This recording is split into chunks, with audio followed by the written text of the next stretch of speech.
I'm Thomas, this is Dan, and our new addition is Jordy to the Three Nerds Review, as Chris will be directing. You may remember him from our Deadpool review that you'll never see because it sucked, and Star Wars The Force Awakens Part 1 and 2, which 126 of you watched. Alright, so 10 Cloverfield Lane, we got out of the film literally about an hour ago. Yeah. First impressions, Thomas, what did you think? It was awesome! The trailers give you nothing except that John Goodman is a rotund half-villain. There's a pretty girl and a dude with a hat. Yeah. But, no, it was... I didn't know what to expect, so I can't say it was everything I expected. But, man, it beat my expectations up, I guess. Jordy, what did you think? I liked it. Yeah? Kind of a slow burn, but it was good. John Goodman was fantastic. Holy crap. Absolutely, yeah. I have to say, I really enjoyed it. Slow burn, that's a good way to put it. Yeah. It gets really into the psychological bit, and man, it really plays with your expectations and pays them off in incredible ways, I have to say. I like the level of tension that the film maintains in the Yeah. most innocuous scenes, like having dinner, making juice, doing a puzzle, and just... It's so tense. Oh, and you're always ready for something, even when nothing happens. Yeah, definitely.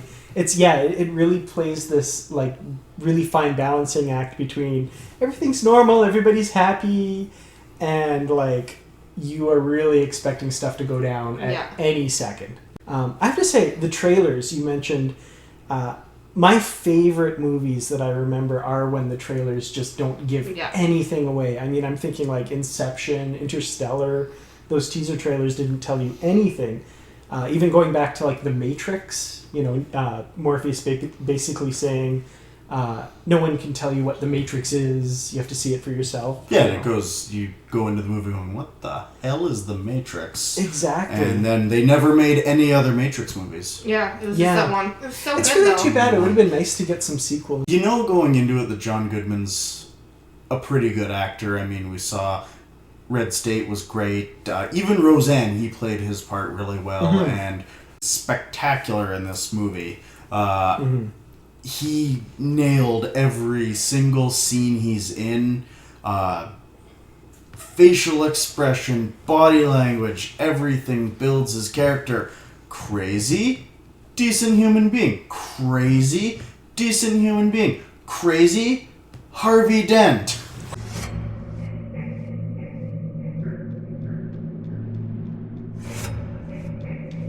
So speaking of Cloverfield, now this isn't exactly a sequel to Cloverfield. No, it's more. It's very much a standalone. You get the little bit of Cloverfield, but really it doesn't have too much to do with it, which is good for the people who have never seen Cloverfield. Yeah, which is really interesting. I had read, basically, they're not calling it a sequel to Cloverfield. It's kind of a spiritual successor or... Blood relative was what the director called it. Yeah, of Cloverfield. And which I thought was really interesting. It's kind of set in the same universe, but there's no real direct correlation. None of the characters are from Cloverfield are in this one for obvious reasons, if you haven't seen Cloverfield. And it was like halfway through the production, basically, that they're like, this kind of has the same feel and the same tenor as Cloverfield, so let's just set it in that universe. Which is kind of an interesting choice there. Yeah.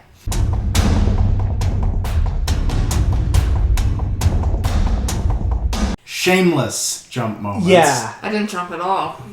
But to me Don't anyway... lie to the people. To me anyway, they were effective. Like, I don't usually like jump scares in movies, but they were very effective in this one, I thought. They didn't feel cheap. Yeah, exactly. And that the knife is the best one. That was good. Especially even after it's already come up a few times. And then...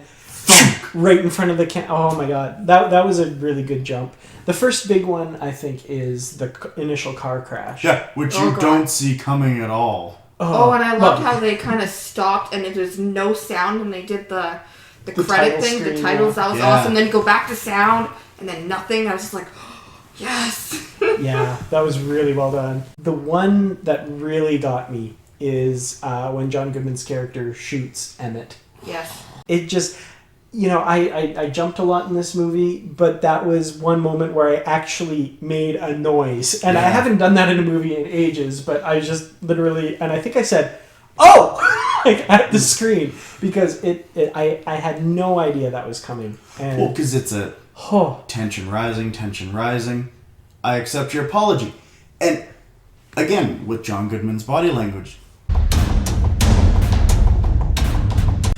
Do you guys remember the first Resident Evil movie with Mila Yes. Jovovich? The ending of this felt a lot like that. Similar, yeah. It kind of leaped at that point.